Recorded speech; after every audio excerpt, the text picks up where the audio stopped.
Ismail was a man from Karachi, Pakistan. He worked as a taxi driver, but the rising inflation and the difficulties of living in such challenging conditions made his life harder.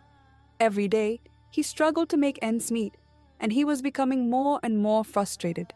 His job, which once helped him survive, was no longer enough to sustain him. It was getting harder to pay for food, utilities, and the basic necessities. Ismail had a dream of providing a better life for his family, but things were not looking good. One day, Ismail's friend, who had been working in Dubai for years, called him. His friend had always told him, "Ismail, come to Dubai. Life is better here. You will find work easily, and you'll make enough money to send back to your family. Your life will improve." At first, Ismail didn't take his friend seriously. He thought it was just a far-off fantasy. But as the months went by, the situation in Karachi became more difficult, and Ismail was left with very few choices. Finally, Ismail decided to take the leap. He packed his bags and said goodbye to his family. He hoped that his decision would be the start of a better future. Ismail traveled to Dubai with high hopes, believing his friend's words would be true. His friend met him at the airport and immediately began guiding him around, introducing him to people who could help him find work. His friend introduced him to a woman who belonged to a wealthy Arab family. She seemed to be very kind and welcoming. She told Ismail that she could help him get a job as a driver, and she reassured him that his living and food would be taken care of. The offer sounded perfect, and Ismail was relieved to hear that he wouldn't have to worry about basic needs like food and shelter. The woman told him, "Don't worry, Ismail. You will have food and a place to stay. You can focus on your work, and I'll make sure you're well taken care of." She even promised him that he could send money back home. Ismail felt as if his prayers had been answered. All he had to do was drive for her and follow her instructions. He felt like he was in a dream. Ismail's heart swelled with hope for the future. He signed an agreement, but he didn't know what it said. His friend explained to him that he would be working for the woman for 2 years, and in return, he would be paid a good salary. Ismail didn't question it. He was so eager to make a better life that he didn't think about the details too much. He trusted his friend, who had been in Dubai for years. The woman's house was grand and luxurious.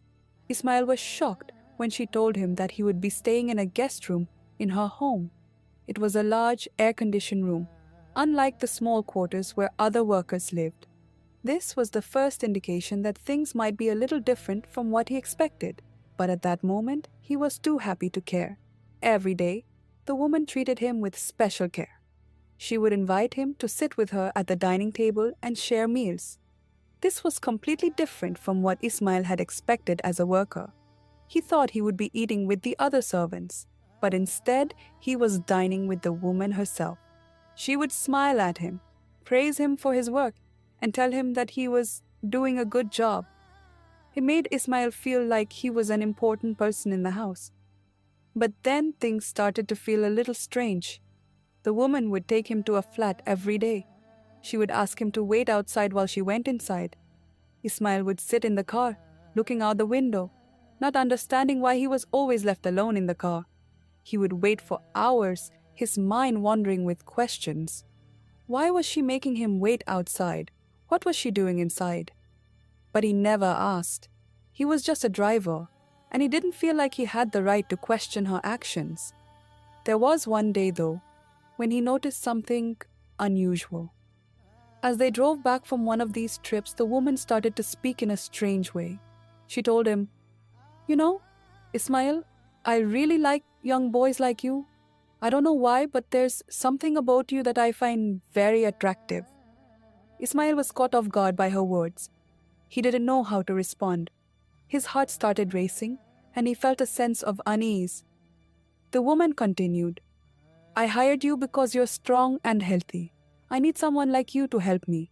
You see, I've had many workers before, but there's something different about you." Ismail didn't understand what she meant. He was confused and nervous, but he didn't say anything.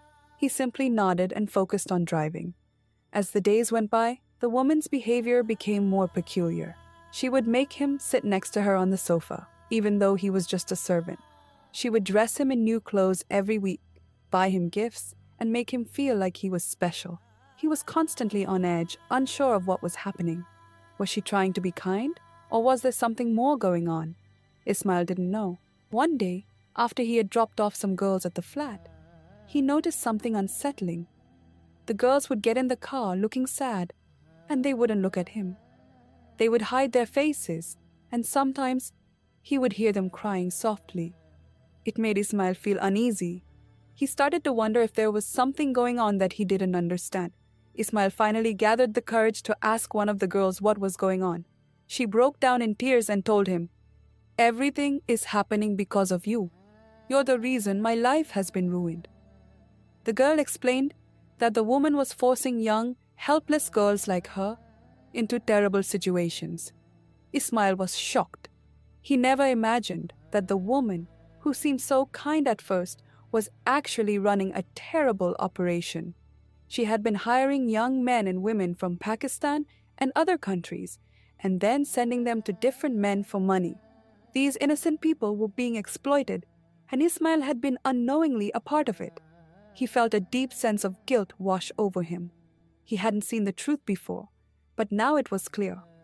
The woman was running a sex trafficking ring, and he had unknowingly helped her. Ismail couldn't keep quiet anymore. He decided to go to the police and tell them everything. At first, they didn't believe him. They thought he was just another person making false claims, but Ismail didn't give up. He kept pushing, kept insisting that he knew the truth, and finally, the police took action. They arrested the woman and shut down her operation. Ismail's bravery didn't go unnoticed. The police praised him for coming forward and stopping a terrible crime. The story was published in the newspapers, and Ismail became a hero. He was able to use the reward money to buy his own taxi and start a new life. He felt proud of what he had done, but also deeply saddened by the lives that had been ruined. He had learned an important lesson. Sometimes, things aren't always what they seem, and it's important to question everything and stand up for what's right. Though his life had taken an unexpected turn, Ismail was determined to move forward, and he promised himself he would never again let anyone take advantage of his kindness.